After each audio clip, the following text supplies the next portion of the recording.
নমস্কাৰ D24 live চাই থকাৰ বাবে আপোনালোকক ধন্যবাদ। আনে খবৰৰ সৈতে ষ্টুডিঅ'ত মই পৰিস্মিতা। উজনিৰ পৰা মিয়া খেদি পঠিওৱা সেই দল সংগঠনসমূহ এতিয়া নিমাত কিয়? ক'ত আছে সেই বীৰসকল উৰিয়াম খাটলৈ যাওক, য'ত নগাই আগ্ৰাসন দেখুৱাইছে তাত তেওঁলোকে প্ৰদৰ্শন কৰক তেওঁলোকৰ বীৰত্ব। এনেধৰণৰ মন্তব্য প্ৰকাশ কৰিছে এতিয়া ইউনুছ তামুলীয়ে। এই মুহূৰ্তত প্ৰতিগৰাকী দৰ্শকক সবিস্তাৰে জনাইছো এই খবৰ।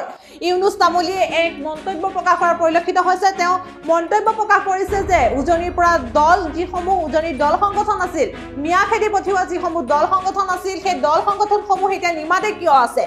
মিয়াক লৈ মাত মতা উজনিৰ বীৰসকল এতিয়া ক'ত? উজনিৰ পৰা মিয়া খেদি পঠিওৱা সেই বীৰত্ব যিসকল বীৰ আছিল, সেই বীৰসকলে এতিয়া তেওঁলোকৰ বীৰত্ব প্ৰদৰ্শন কৰক। সেই বীৰকেইজন এতিয়া উৰিয়াম ঘাটলৈ যাওক, য'ত নগাই আগ্ৰাসন দেখুৱাইছে তাত তেওঁলোকে প্ৰদৰ্শন কৰক তেওঁলোকৰ বীৰত্ব। মিছাতে হাঁহৰ ওপৰত শিয়াল ৰজা দেখুৱাই কোনো লাভ নাই বুলি ইউনুছ তামুলীয়ে মন্তব্য কৰিছে।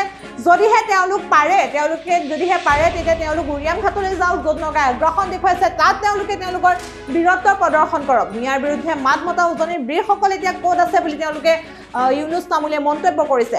দেশী জনগোষ্ঠীয় লোকক বাছৰ পৰা ৰখোৱা বীৰকেইজন এতিয়া ক'ত আছে? কিয় নিমাতে আছে সেই দল সংগঠনসমূহ? সেই বীৰকেইজন এতিয়া উৰিয়াম ঘাটলৈ যাওক, সকলোৱে মিলি সেই বীৰসকলক আহ্বান জনাওক উৰিয়াম ঘাটলৈ যাবলৈ বুলি ইউনুছ তামুলীয়ে মন্তব্য কৰিছে।